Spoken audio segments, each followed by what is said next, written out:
যোগ শাস্ত্রର প্রণেতা কিଏ ତାଙ୍କୁ ଆମେ କେଉଁ ମନ୍ତ୍ରରେ ପ୍ରାର୍ଥନା କରନ୍ତି? যোগ ସହିତ ଭକ୍ତିର ସମ୍ବନ୍ଧ କ'ଣ ବୁଝାଅ। ଯୋଗର ଲାଭ କ'ଣ? ବିଶ୍ୱ ଯୋଗ ଦିବସ ବର୍ଷର କେଉଁ ମାସ ଓ କେତେ ତାରିଖରେ ଆସେ?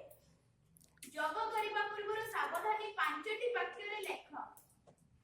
ଯୋଗେଶ୍ୱର ଓ ଯୋଗୀରାଜ କେଉଁ ଦେବତାଙ୍କୁ କହନ୍ତି? ତମେ କେତୋଟି ଆସନ ଶିଖିଛ ତାର ନାମ ଲେଖ। ତାଡ଼ା ଆସନ ଅନ୍ୟ ନାମ କ'ଣ? ତା ସହିତ ଅନ୍ୟ କେଉଁ ଆସନ କରିବା ଅନିବାର୍ଯ୍ୟ ଅଟେ? ତାଡ଼ା ଆସନର ଲାଭ 5ଟି ବାକ୍ୟରେ ଲେଖ।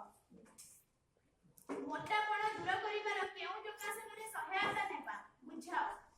କ'ଣ କଲେ ଏହା ଦୂର ହେବ 5ଟି ବାକ୍ୟରେ ଲେଖ। 100 ବର୍ଷ ବଞ୍ଚିବାର ସ୍ୱର୍ଣ୍ଣିମ ସୂତ୍ର କ'ଣ? ପ୍ରାଣାୟାମ କହିଲେ କ'ଣ ବୁଝ? 5ଟି ବାକ୍ୟରେ ଲେଖ। ଧ୍ୟାନ କେମିତି କରିବ ଲେଖ।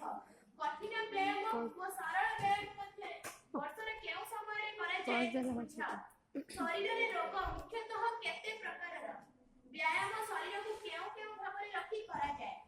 କେତୋଟି ମୁଦ୍ରା ଓ ଚକ୍ର ଶରୀରରେ ଅଛି ଜାଣିଛ ଲେଖ।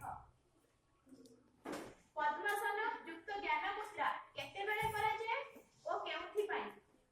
ସମପଦ ଆସନ ତାଡ଼ା ଆସନ ଯୁକ୍ତ ହସ୍ତପାଦ ଆସନ କରିଲେ ତାର 5ଟି ଲାଭ କହି ସ୍ପଷ୍ଟ କର।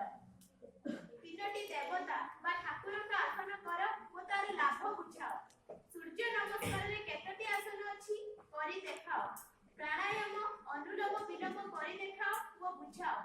ଧ୍ୟାନ କରିବାର ପୂର୍ବାଭ୍ୟାସ କ'ଣ କରି ଦେଖାଅ ଓ ଧ୍ୟାନରେ 2 ମିନିଟ୍ ବସ। ଶରୀରରୁ ଆଳସ୍ୟ ଦୂର ହେଉ ଓ ପଢ଼ାରେ ମନ ଲାଗୁ କେଉଁ ଆସନ ଓ କେମିତି କରିବ